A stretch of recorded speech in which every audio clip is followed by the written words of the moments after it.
wrong free. No. For what you heard, I'm painting that picture you ain't need it. Fairy tale can't fly no more. I close my eye and tuck my heat. Fill my hole with bad G, so my mind get wrong free. I really feel dangerous. When I speak, I just make you see the real me. I really wanna see me on the lights and pay my time now. To all the real ones, I feel it too. Don't turn your back now. I shut in plenty places. Always dark, didn't see no. Man, today is a big day for me and my dad. I remember I started December 31st of last year. I was like, man, this year gonna be a big year for me and for True Love. And today is the first episode of my podcast, man. I'm super excited, super happy, man. The name of my podcast is called The One Percenter. The reason why, I always felt like my whole life I was different, and I feel like I'm a one percenter. And we're gonna get more in depth in that today. I got my father with me. My father gonna co-host with me throughout the podcast. And I got my man, my big bro with me, Joe Burns, and I got my other bro with me, Penny Hart. I feel like everyone in this room is a one percenter. First, I want to get in my first question, man. What does that term mean to you? I'm gonna go with Joe first. For me, growing up in South Georgia, my dad always had me listening to people like Dr. King and Malcolm X, and and I realized then it's like, even though when you're dead, you're still alive. Right. To me, that means that you were 1%, that you left your mark here. And that's been my goal from day one. And what helps me understand that is, like, when you help people when they really need you, even though you might be gone, those people never forget you. Right. And they'll tell those stories about what you did for them when nobody else would. So for me, being able to really help people and put others before yourself, and I always tell people, like, if you do enough good, the universe will always take care of you. Right. So I never get caught up in, should I do it or shouldn't I do it? I'll just do it, and I just know that on the back end, like, the universe will take care of me. Right. And for me, being a 1%er is not about how much money you have. Right. Man, It's about, elaborate on that more. Most people think it's because the money. You know what I'm saying? Mm-hmm. Yeah, it has nothing to do with money. To me, it's always been your heart. There you go. And having the right heart puts you at a level that most people never achieve because they don't have that same heart. And to me, that's what separates everybody. Right. It's not about, money is good or whatever, but, I can not have anything and still have my heart and still feel like I feel today with money. Come on now. And to me, that's the biggest difference. Is like being able to put others before yourself, and the 1%er. And to me, is like just being givers. And what are you doing to leave this place a better place than it was than when you was here? And what are you doing to make sure that even when you're dead and gone, people still here recognize the things that you've done? And to me, that's what makes you a 1%er. That's huge. And it's not about money, but by being those 1%ers and making sacrifices other people aren't willing to make, still puts you in a situation to make money. Or it's just weird how it happened. Right. It's just like goes back to when you're doing enough good, the universe will always take care of you. That's true. Yeah, for me, I feel like being a 1%er is just about knowing who you are, and not even just knowing who you are, but being on a quest to understand one day who you are. You know what I'm saying? And taking it day by day, because a lot of people, they don't understand fully, their identity, right, or what their destiny is or what their purpose is. But when you searching for that, and when you putting God first and putting yourself in a place to where you can position yourself to know something about who you are or where you came from, that's what being a 1%er really is. And for me, knowing where I came from, coming from, people who didn't march with Martin Luther King, people who were, activists and people who went to church and knew who God was, that helped me understand who I was, and it helped me be a 1%er to know that, okay, this was my family. These were the people that they were around. Who am I? Who am I to be somebody different than who my family has already given me the identity to be? You know what I'm saying? Yeah. And also putting your own flavor on it, because times change, and also, partnering with the generations before. Right. You know what I'm saying? I think it's huge for us to be in this generation, and me being my age, I always told myself I wanted to partner with the generations before me, because you can't elevate, you can't progress, you can't truly know your identity if you haven't been able to partner with the generations that come before you, because you don't, like I said, you don't know who you are. So I think being a 1%er is really being on the quest to find your identity and really putting yourself in position to do that in every way, shape, or form. You know what I'm saying? And putting God first. So me and my dad, we always talk about the main thing with being a 1% is your mindset. Right. And I want my dad to go ahead and elaborate more on that. And that's always been my foundation, is your mindset. It's how you think. And you cannot make excuses. Right. If you made excuses, then that kind of takes your 1% away from you, because that's the difference in everybody else. It's not making excuses about where you at. That's true. Where you came from.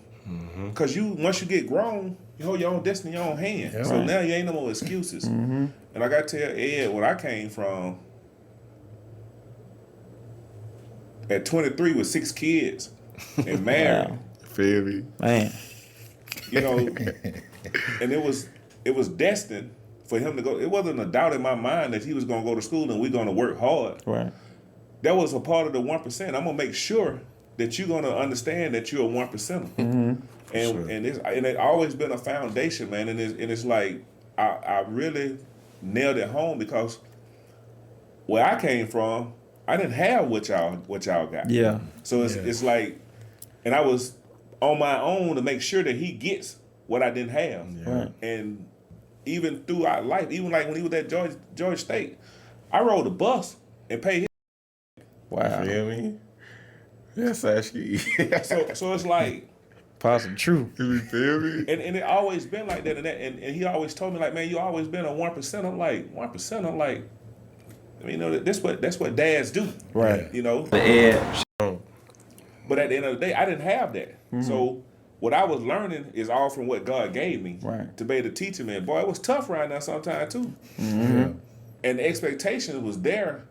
And it was like, you cannot give me nothing less than your best every day. Every time. I'm talking about demanding it. Right. If you don't, you dig what I'm saying? Yeah. I'm gonna get with you. And we don't have some of them days. Yeah. Yeah, we don't have them days. But 2 degrees later. You feel me? I want to be the man who I am today. Yep. For free. That just gave me chills. 2 degrees later. With a 3.6 in high school, 3.6 with a BA, 3.6 with his master's. So when he walked across the stage, I'm like, man, he had just tore his ACL. So I was like, man, how you going? He like, man, I'm going to walk across this stage. Yeah. Got out the wheelchair. Limped on. And limped on across there. I said, man, that's you the 1%er, man. Facts. I wanna go back to you, Dad, with this question here. Cause we talk, man, every day, and when we talk, it be for hours. I be like, bro, My phone did. man. And you tell me all the time, like, your kids, your family, that's what drives you. And I just want to ask you, like, elaborate more on, like, what drives you, like, what keeps you going every day when you want to quit, when you want to lay down. Like, the other day you just said you had a tough day. Right. You know what I'm saying? How can you shake them tough days off and continue to push through? My kids and my family, that's my why. I don't do it for myself, because you'll quit on yourself. Right. And I always tell Ed all the time, even when I have, the buck stops with me. Right. So when they come to me, I can't make excuses, because we don't make excuses in my house. Right. And to elaborate on it, always understanding the love that I have for my crew. Because if without them, it ain't no me. Right. So I understand, like, everything that he's got going on, I'm setting my life on the side to follow him, because I trust what I put in him. And the guy and the man that he turned out to be, I can't do nothing but support it. Right. It makes sense to me. For sure. And it's like having that why. Both of y'all guys played in the league. You got to have a why, because you can't get up and do it for yourself every day. Right. That's right. And we never make excuses. And it goes back to the 1%er. I didn't care about you being too small, so I understand. Who cares? Facts. You better perform because if you don't, you gotta come see the battle. Don't nobody care about that. Yeah, you gotta come see the battle. Don't beat you up in front of everybody. Yeah. Straight up. And I tell them right now, you can't whoop me, boy. Cause I get something to get you up on. But yeah, that's my why, man. I love my crew, and there's nothing I wouldn't do because I trust him. Because I don't, but he know where we came from. Right. It ain't always been this. Like, when I was working at the Mall West End, he'll leave school, come get me, stay out with me all night doing other security work. Then he come back to go to school, still getting his grades, still working out. I'm like, man, you unbelievable. Right.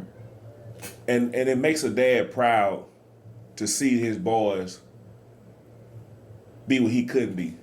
Because, see, at the end of the day, like Joe collaborate where he came from, what you had to work after you have it, your dad didn't raise you. That's it.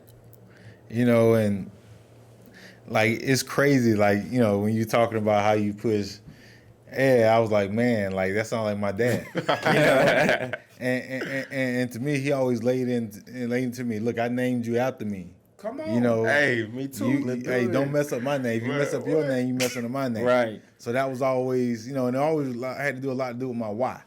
Like, I grew up in a single wide trailer in rural Georgia, man. I told my mom when I was a kid, I'll make it to the NFL so I can buy you a double wide. We ain't know nothing about houses. Everybody where I live had trailers. Wow. So to me, if you had a double wide, I thought you were rich. Yeah. You know? Yeah. And just to come through that, and you know, like it's your heart and your mindset.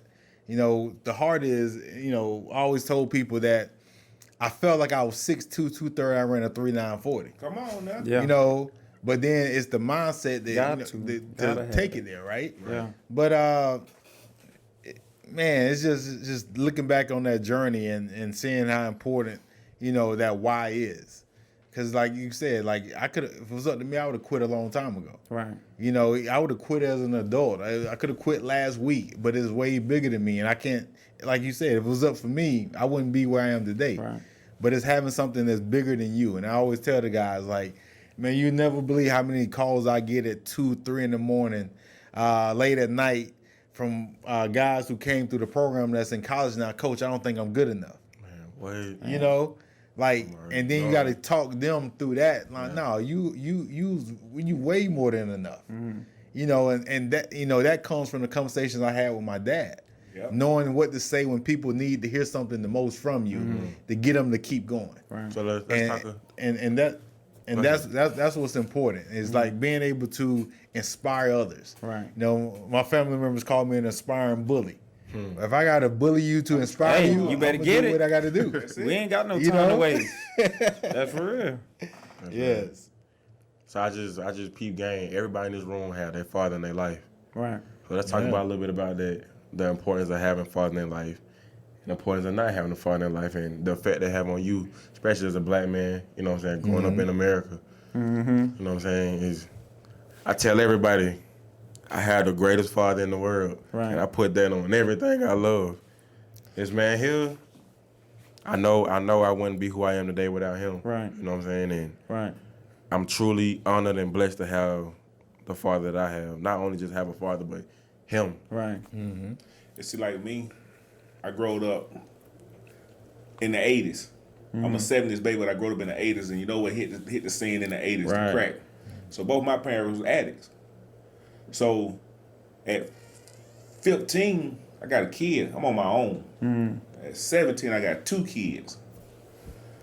And I was hell bent that my baby boy was gonna go down that same road that I had to go down. Until like maybe 4 years ago, now I'm making $9-10 an hour. And the struggle was real.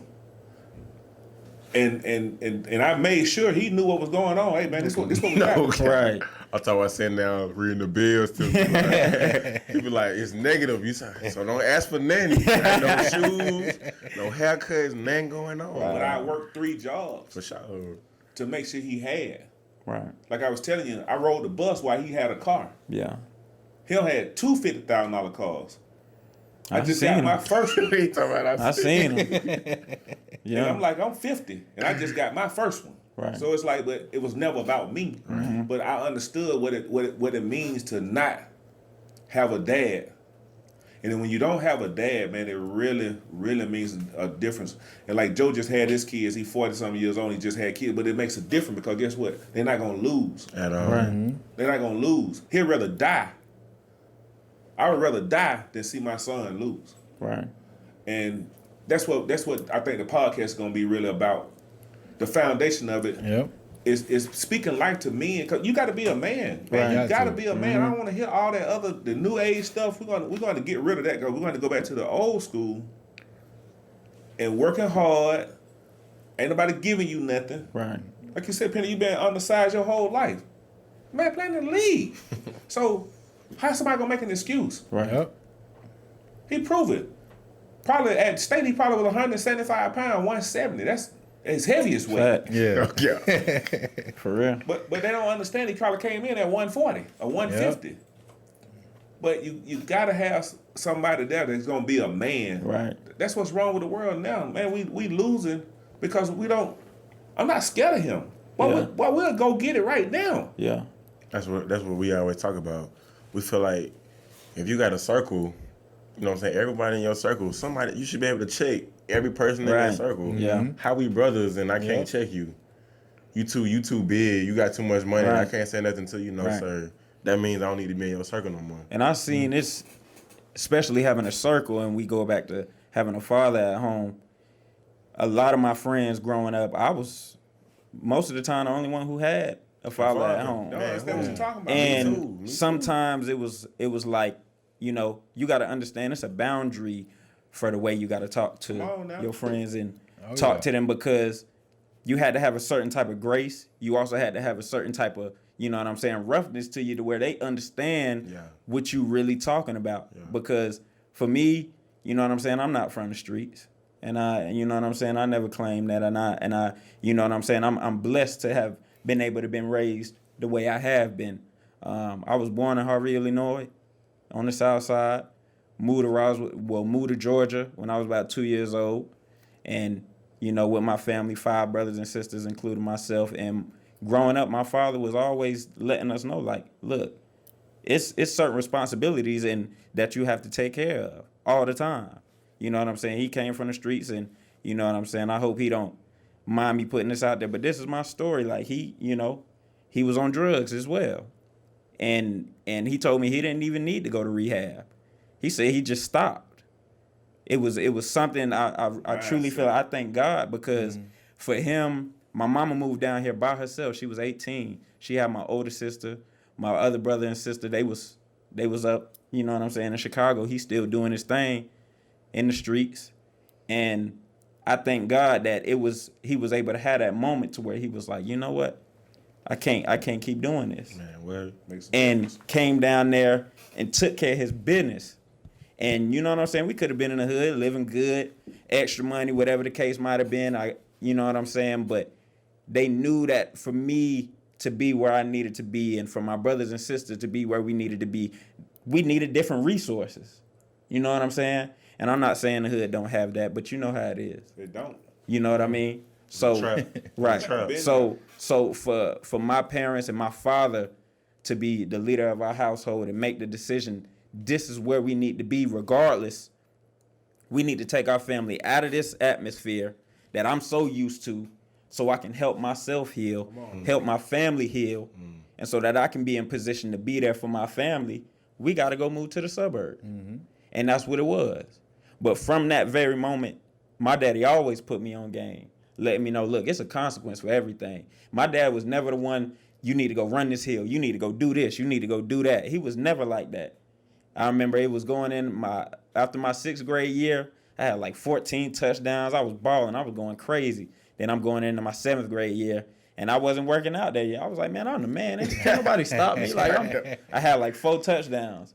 He was like, so was you running them stairs? You know what I'm saying? Like you said you was gonna be doing, you know, through the off season. I was like, nah, I haven't. He was like, well, that's why it happened, and he'd just walk away. Yep. He was always there, But it was never like he was like, you need to do this and do this and do that, because he understood for me to be a man, you got to make decisions for yourself. Yeah. You got to do what you got to do. For sure. You know what I'm saying? So, you know, I thank God that my father was able to make that decision to put me and my family in the best position to elevate and have the resources that we do for me to be where I'm at today. I got one more thing. Like people just tell me I was too hard on Ed. I'm like, let me tell you something. You got so many obstacles gonna be counted against you that when you grow up as a black man, this gonna be cream to what I'm doing to you. Yeah. And like you said, it was like push-ups. We should do push-ups, and you know you got 500. I ain't gonna count them. But when I tell you come in here and do these 500, don't be able to do them 500 and see what happens to you. You know what I'm saying? We was just talking the other day. See, how your dad, my dad he there with me. Yeah. Yeah, I remember my dad. after I'm sitting in the chair at the bottom of the Man. hill. But we got 100. Let's get to it. Drink my water. got Gatorade. Oh, man. Oh, yeah. He there. Man. Yeah. Do it all, you feel me? 100-degree weather, he out Yeah. there, rain, got no, you know what I'm saying? I'm running though, he there. That's crazy. You know what I'm saying? My dad was so tough that you know, like I had curfew, right? Like I had to be in, you know, at, say 9 o'clock or 10 o'clock. That's it, right? But I can leave the house at midnight and go work out. That's my guy. You know what I mean? Like I can get on back then we had them strength shoes from East Bay. Come on, man. I had them strength shoes. I can get out, I can leave at the house at midnight, go run around the neighborhood. You good. You know, anything I'm doing to go train to get Yeah. better, I'm okay. But other than that, I had to be in the house. Foolishness. Yeah. You know, so that was crazy, you know, and I never forget, I had a friend that was moving.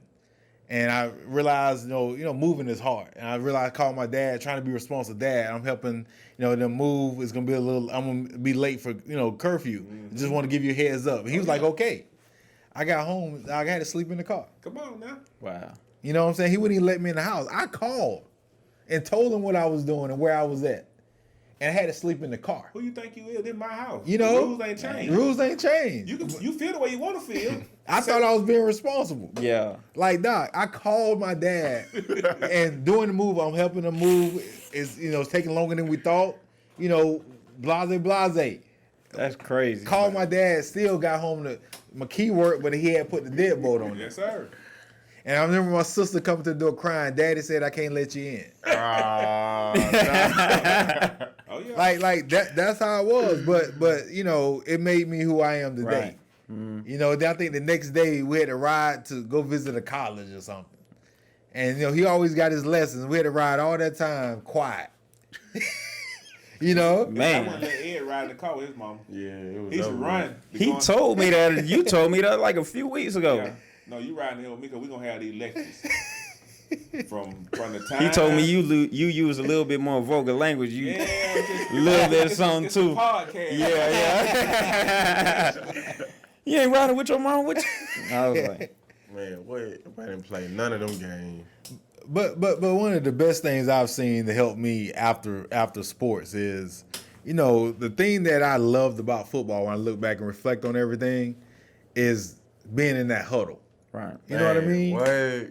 Like Come on, your brothers. in that huddle, you got people who y'all might not agree on everything. You might not like everything, but no matter what differences backgrounds we come from for one purpose. Yes, sir. And what I've been able to do is create a huddle in real life. Wow. Right. And I think that's what That's we got to big. do. You know what I mean? Like, because now, you know, it's easier. Like, you know, we all play ball. Hey, we were so much better with our teammates than we are trying to do stuff by ourselves. Facts. Right. You know what I Everybody mean? on. Everybody on. So that's what we've created. That's what I've been able to create with a group of guys who play sports. You know what I mean? Like one of my guys in my huddle graduated from high school, side of the year, walked on to App State and became All-American. Wow. You know what I mean? It's like guys who we all come from the similar backgrounds, but now we all one percenters, but now we're all working together. Right. And I think that's what we got to do more of. Is just just be like, don't have any egos, but we all grinding, doing certain things together that gonna benefit everybody else. Right. And I think that's what a lot of athletes we miss, because a lot of times we try to go do stuff on our own. And I think coming together and continuing to build together, and everybody got their own specialty, but we all together. But it takes a 1% to pull that together. How you gonna Straight take up. all these alpha males and put them together Man, word. and make everybody work together Yeah. as one? That's a real 1%er. And it's like the same thing that the young cats got going on.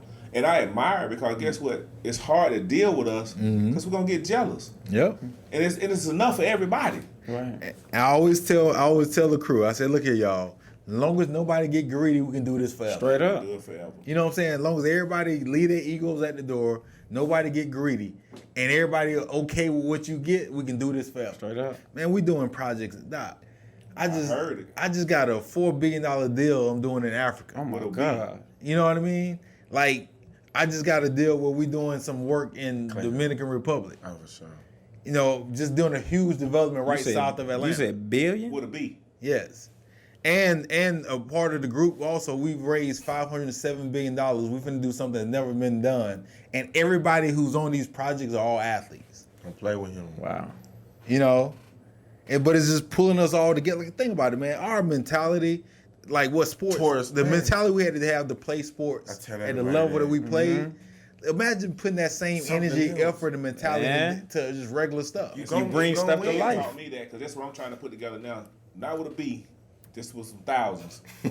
But it's the same mindset. Yeah. Man, that you got so much more in you Yep. besides Sports.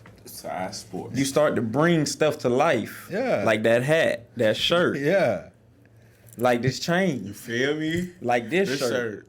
You Made start that. to bring stuff to life, because as an alpha male, and let alone just being a football player and knowing that, okay, if I work this hard, Come on now. I know that this is just gonna come right back. Come on now.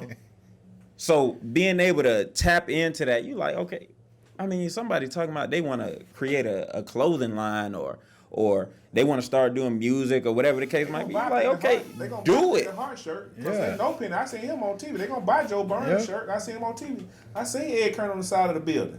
You know what I'm saying? Like it's from, and the thing about what they gonna buy is they not buying the product, they buying the inspiration that we already have, Come on now. That's and that it. they see inside of us. So it's almost like, dang, they said they was gonna do this, They did it. Yep. and they doing it, and they did it. To see the glory of God on you. Exactly. And it's That's nothing it. but His glory and His mercy what spared you. Cause guess what? All y'all, me too. We should be dead. All them collisions.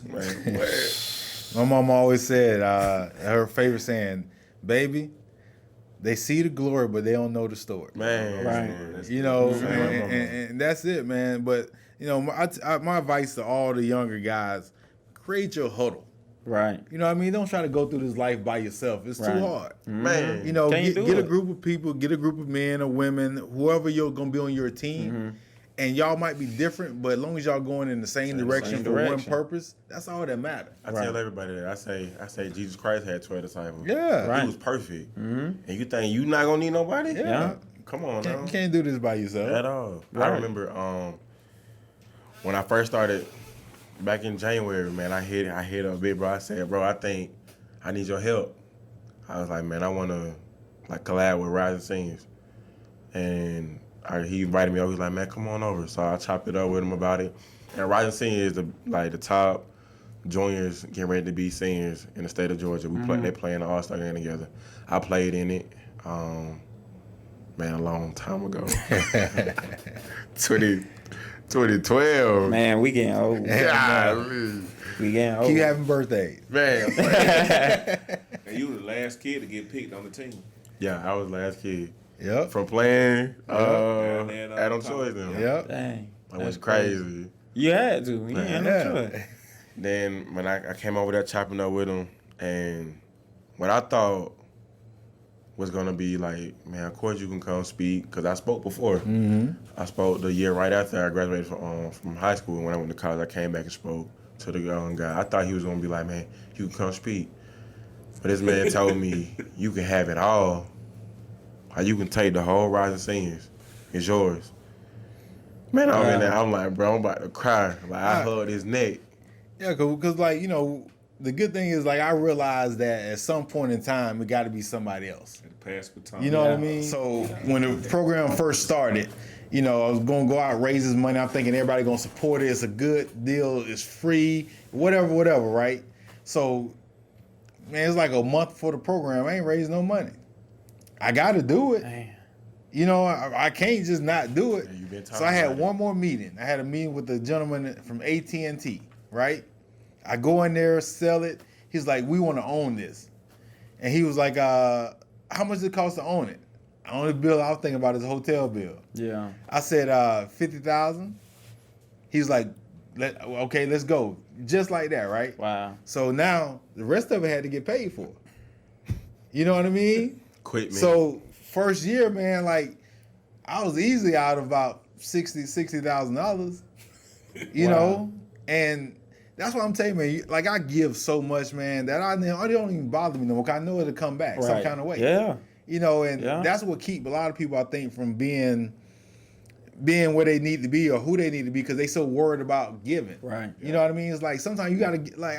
You don't understand. I done gave $20 in church when that was the last $20 I had in my pocket when I was in college. Next week, I get school. I came up with almost $1,000. I be telling So I'm people, okay with giving my last. Right. Yeah. You know, That's what you want. but most people don't understand. Like that, to me, that's what we got to do if we want to get to and make the impact we want to make. Because if I would have done this program, we'd have had 1,000 kids go to college. Right. Probably about 800 of them got college degrees, and we got about 80 guys right now in the NFL. That's amazing. You know, so it's like There's no if way. I would have never just did it, what would have happened? Because you know, Georgia went where it needed, where we are now when I first started the program. Mm-hmm. So it's just amazing, man. Just I'm gonna go back to what you said. How you was like, you know what? My son was on a bus. I mean, driving a car while I was on the bus. $50,000. Something my dad ever always taught And me I was was okay with it. yeah. Because you understand this. This is what my dad like put in me so bad. Deferred gratification. Come on, Joe. That's the key. Yeah. Right. Like I don't have to look like I got anything. Right. You know what I mean? Because I understand like deferred gratification. I rather sacrifice now to do whatever I want to do later. And I've always had that mentality. I tell him that all the time. We're gonna stop looking like we got money. Yeah. Stop looking like you got money and you broke. So like now, when I see my ball on the side of the moving truck for Georgia State, I'm like, that mine? Yeah. Are you serious? Yep. And like you said, and it all comes from a dad. Yep. And I tell my boy the hardest thing about being a man Being a man. is being a man. My old man taught me that. The hardest thing about being a man is being a man because somebody got to be the man. And guess Right. what? Somebody got to make these hard decisions. Right. Yeah. Got to make these hard decisions. And guess what? Well, we're going to live up to them. Straight up. I'll go back to what you said about giving. I always tell people it don't matter. Every time I stop my car and there's somebody out there, you got the youngins, they out there selling water. You put me on this. You got the youngins or anybody they homeless. They got these signs out there. I don't care. I don't care He said, if feed his sheep. Yep. straight up. I don't care if they look like a junkie. I don't care if they look like they got it together and they just trying to scam. If that's the last hit that they got to take to change their life and let them know, I got to get my shit together. Or if this person is out here, they look like they got it together. Come on now. And they holding that sign, they really had to go to a different place in their mind and be like, dang, I really got to come out here and stand on this out here. It don't matter. It don't matter to me. You know what I'm saying? Because regardless, that's what we all called to do. We all called to serve.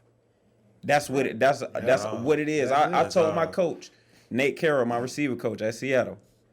I told him, he was like, you know, man, we sorry we couldn't, you know, put you in on this play or do this or do that. I said, Coach, I'm here to serve. That's it. I said, I'm here to serve. And it's crazy to hear that, especially in the NFL, because y'all know how it is. Cutthroat. You know how it is. Cutthroat, and you let them little bro you, they gonna little bro you. Yep. You let them treat you any type of way, they gonna treat you any type of way. But I don't need to see nobody else necessarily lose for me to win. And I don't need to see, you know what I'm saying, all this extra stuff happening. Oh, I need this, I need that for me to win. That's not the case. If you here to serve, you here to serve. I truly believe that God put me here to do that. That's right. And And that's what I'm here for. So, like you said, it's all about giving. And when you give, you just start seeing it all coming back. I saw a whole bunch of, I saw like 10 or 12 insurance checks out of nowhere. Just, this was like 2 weeks ago. I was like, what is this from? And I was just thinking like, dang, I just spent a lot of money. I'm doing this. I'm paying my tithes. I'm giving back. I'm doing this. I'm doing that. Then all of a sudden, just about 10, 12 checks just in the mail from an insurance company. I ain't even know they did that. Here they go. So it's all about serving. Oh yeah, it's key. That's the most important part, and I think that's why we here. You know, like that's the only reason we here, to serve and impact people's lives, and make this place better. That's it. Right. That is it. And that's picking back on to all I wanted to do with Two Love and starting this podcast was getting amazing people together at one table, man, and having discussions we have every single day that people don't hear that can change people's lives. You know what I'm saying? I know for a fact this is going to change so many people's lives. Right. The last thing I wanted to get out the way before we close on out, I want to talk about defining moments. You know what I'm saying? Everybody had a moment in their life when they was like, man, this either going to make me or break me. Or you don't have multiple moments in your life when you was like, boy, it's either going to make me or break me. Right. You know what I'm saying? So let's talk about defining moments. Let's go, brother. I'll just go off of recently. So, coming out of college, you know, I left a year early. I had a year eligibility, but for my freshman year, I was like, yeah, I'm at Georgia State, but I'm leaving after 3. I'm gone. I was like, man. And after I did what I had to do my freshman year, I was like, man, I'm definitely up out of here. I got hurt my second year, you know what I'm saying, and broke my foot. And that was kind of, you know, I didn't really know how that was going to go coming back, but I ended up bouncing back, you know, All-American again, did what I had to do. And then going into my last year, I felt like I was as complete as I could possibly be as a player, as a receiver. So then going through the draft process, my last catch against Georgia Southern, screenplay, my last play, I pulled my calf. I was crying after the game. People thought I was crying because that was just the last game. I said, forget this. I was trying to leave anyway. I just pulled my calf, and I'm about to go train for the draft. This ain't going to – I was like, how I'm going to do this? So end up going early, training, and, you know, I get back right. I'm doing my thing. And now my agent at the time, Will Wilson and Richard Irvin, we, you know what I'm saying, they taking care of me. We doing what we got to do. I'm at Texas at MJP, and I'm training, and we get a call. Jalen Hurd wasn't going to the Senior Bowl no more, and we had to connect to get me into the Reese Senior Bowl. Yeah. I ended up being able to get in. I was the last one, so I'm like, boy, it's time. I go in there, I'm snapping. I'm doing my thing. First day, second day, snapping. I woke up that third morning for the last practice, and I couldn't even stand up straight. I was like, bro, what is going on? Like. And I'm walking around and I'm having to do interviews with other teams and everything. And I'm just like, bro, what is going on with my back? And I had no clue. And, you know, I had to toughen it out, just go out there, do what I had to do. You know, I ended up taking care of business, but I get back to training. So they go back to that 1% thing, making excuses. Nobody cared. Straight up. Nobody cared. You know what I'm saying? Nobody cared. John Gruden himself, we at the game, and I'm toughing it out as much as I can. I'm like, I don't know if I can go anymore. He came up to me. He yelled at me. He said, if you can't go, you can't go. This John Gruden. Okay. He coaching our team. And I was just like, man, you know what? And on top of that, it's a business. So I was like, you know, this isn't all of it. I did what I could. Yeah. So I had to step down, and I was like, okay, I'm not playing the rest of the game. But after that, you know what I'm saying? I'm still trying to get my back right. They pumping cortisone shots into my back saying it's just a muscle ache, everything like that. I end up going to pro day, had a horrible pro day. I run a 4.6, jumped like a 27. I did horrible, and I was trying to tough it out. My back is killing me. Like, I can't do nothing. Back spasm. Right, he was there. Back spasms, everything. I didn't know until I went on a top 30 visit to the Giants. I was actually with the Colts, and the Giants called my agent and said, man, you cracked your L4 vertebrae. And I was like, what? I was like, didn't nobody tell me that this was going on? So I end up going to the Colts undrafted. And Chris Ballard, shout out to Chris Ballard. I got to say that because he was telling me, he said, it don't matter. You don't have to do no rookie minicamp. You ain't got to do none of the OTAs. Just come to camp ready and healthy. I was like, man, God bless this man. Like, he really, this whole team, this whole organization really messing with me. Yeah. First week, I get out there. We doing one-on-ones. I'm doing my thing. I'm like, dang, like, I'm doing this. And I ain't even been out here. Like, my first rep one-on-ones was with Kenny Moore. I seen him get paid 40 M's right in front of my face. He walked in the locker room. I said, boy, you just got 10 right now? But so, and then that same practice, we doing 7-on-7. Put my foot in the ground. Boom, cut. Pull my hamstring. Grade 2. It's like a grade 2 tear at this point. I missed the first 2 preseason games. They're like, nah, you good. At the least, we going to have you on practice squad. Like, you fine. Like, we know you're going to be a household name in this league and everything. I'm just like, God's grace is amazing right now for me. I get out there, 3rd preseason game. I'm taking care of business. I'm doing returner and everything like that. I did what I had to do. 4th preseason game, come out. I muffed 2 punts, and I pulled my hamstring even more this time. They cut me. They end up sending me home. And at this point, it's no space at the house for me. I got all my sisters at home, my mom and my daddy. It's no space for me. I'm staying in hotels, going to Airbnbs. And then shout out to Sylvester Lake. He called me. He was like, man, stop spending your money to do all of this. Like, and you need to save your money at this point. Come stay with me. So I went and I'm living with him, and, you know, weeks and weeks going by, no teams calling. I ended up getting a call from the Eagles. I ended up going up there doing a workout. They didn't want me. I'm like, man, forget this. I remember going back that week, and I went in that room and I just started punching everything. Pillows, I'm taking stuff off the bed, throwing stuff everywhere. And that next morning, the Seahawks called. And it was like, come out, we want you to try out. I said, look, I looked at Sly. I called him Sly. He was like, don't come back. I was like, I'm not coming back. And I remember being in that hotel room, and I grabbed my hamstring, and I said, Lord, I'm healed. I said, I'm healed by the grace of God. And I went out there, and I went crazy, and they came in the locker room after the workout.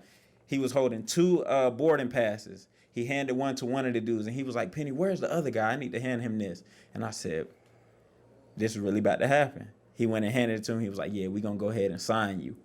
And that process of my life, just being in a position where I'm just like, man, I'm watching these games for 6 weeks, NFL games. I'm just like, man, that's supposed to be me. I'm supposed to be playing. And to be talking to God how I was and just be like, you know what, to do your will is just to have faith. And I just had to lean back on God. And that broke me, and it brought me all the way up to this point to where I am now. And I thank God. With the M, I seen it. Man. By God's grace. That's awesome, man. And see, with me, I just started driving truck maybe about 4 years ago. Mm-hmm. From making $10-12 an hour. Then I flunked the test twice. Shout out to my big cousin. His name is Terry Donald. I would not be here today if it wasn't him. Never made 6 figures in my life. Not 7, just 6. But it changed the nature of my legacy. And if it wasn't for Terry Donald, I wouldn't be here. I flunked the test twice. 2 days after the trip, I took my last $100. I'm at the DMV in up top Buford. I'm crying.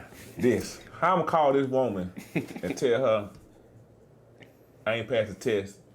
How I'm gonna pay the rent? 2 days after Christmas, it was December 27th, 2017. And my life changed. And like you said, you have those defining moments. I cried out to God. I'm like, you said in your word, if I seek you, Matthew 6:30, that's my foundation. I seek you. Say if I seek you, man, don't you let me down. Right. Don't you let me down. And like you said, the car y'all did in the video, I walked before I was able to buy that car. I wasn't gonna buy that other car till I could buy what I want. Wow. So I was like, I told Ed, I had to go to Miami that Thursday. Wednesday, I went out at noon. I said, man, I'm finna buy me a vet. He like, why stop playing? I said, man, I'm finna buy me a vet. Send me the pictures. Man, you don't know how happy I was, because like my whole last all I heard, yeah, I want me a vet. And that was, that was on me. Yeah. I'm like, I'm gonna give my dad a vet. You know what I'm saying? Wow. Boy showed me that picture. I said, it's up. And it's like you said, it's that defining moment. But I had done serve, digging in the church. I done served 15 years. Moved 15 times in 15 years. Okay. So I understood, and we let people move in. I'm like, bro, we ain't even Strangers, bro. Yeah. I'm talking about strangers. Wow. That's how it was in my house. I'm talking about, man, you not that. I got guys. We got upstairs now. I don't know this cat, and you around my kid. I'm like, well, Lord, you protect it, cause I don't want to go to prison. Yeah. Cause one on tell me you did something to him, I'm gonna kill you. Right. Straight up. And I told him the same thing. I love you now, but I love you enough to kill you too. Right. And it's to see us where we at now, to be among, like you said, in the huddle. Yep. It's nothing but the grace of God, man. And that's why a lot of young people don't even believe in God. Man. You don't even have a clue of where people came from. Joe Burns from a single wide trailer. Penny Hart from the south side of Chicago. Ed Curney from so many different places. Boy, my boy went to 9 schools in 12 years. We went to 3 high schools. Went to 3 middle schools. Went to 3 elementary schools. Wow. 1 college. Yeah. So the buck had to stop. It's all God. It's all God. I'm looking at State. He told his laborer his last game of the season. I remember that. I like Georgia State. Why we better than Georgia State? But Georgia State is the best thing that ever happened to us. Man, them people treated us like we was royalty around now. And it's like, I always tell all the young kids, go where you want it. Penny, they don't want you. Right. These people, You got to. Penny Hart had the #1 jersey. Actually, you couldn't keep it in the stores.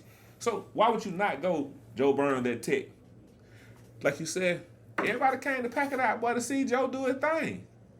And it makes a difference if you don't have God. Man, you ain't got nothing. Yeah, you ain't got nothing. All the stuff, all the hoopla. You ain't got nothing. It's that faith, man. You That's gotta it. have It's faith, never man. faith. That's it. You know. And Dad appreciate it. All you need is faith the size of a mustard So we seed. must see. That's it. And we That's gonna it. serve. It ain't no you got to get up and go to church. Don't be out there in that van when it's time to go to church. Man. Gonna be some misunderstanding. boy. Beat up for real. Yeah. Right. You getting your beat so bad, you like, this ain't God. But man, I just want to say, man, I appreciate y'all. You know what I'm saying, man? Y'all, my brothers for life. Many more to come. It's just the first one. This is him. I'm gonna be back for sure. For sure, for sure. And I love y'all, man. And they know you my dog. Two love for life, man. Love for life. I gotta salute you too, because a lot of people don't know we came together about a month and a half ago. And I was like, look, we need to get Remy and June on that stage. This they dream. These our partners. This what we do. Yeah. Sold out the first show they ever had. Got to know it. Off the love. Off the love. We've been awesome. doing this. You know what I'm saying? Yeah. And we talk about that huddle. Yeah. We talk about that team. We talk about the people that you can have those conversations with. He didn't bless you for you. Man. Yep. He blessed you to be a blessing. I You asked know what God I'm to bless saying? me to be a blessing. Yep. And I get it all the way. I That's swear, it. I'm like you, Joe. I get my wife be like, hey. I'm like, girl, be quiet. Hey, I remember I told my That's wife, I could live in a single wide trailer. She's like, I can't. Same thing. Man. That's good, man. Man. I'm so happy, man. Salute to y'all. I appreciate y'all. Y'all are doing 1% type stuff. This is what we about. 1%. Continue to give other people opportunities and growing, and I appreciate y'all. I love y'all for real. Yeah. Oh, you do, bro. Yeah. For sure. Yeah. That's a wrap.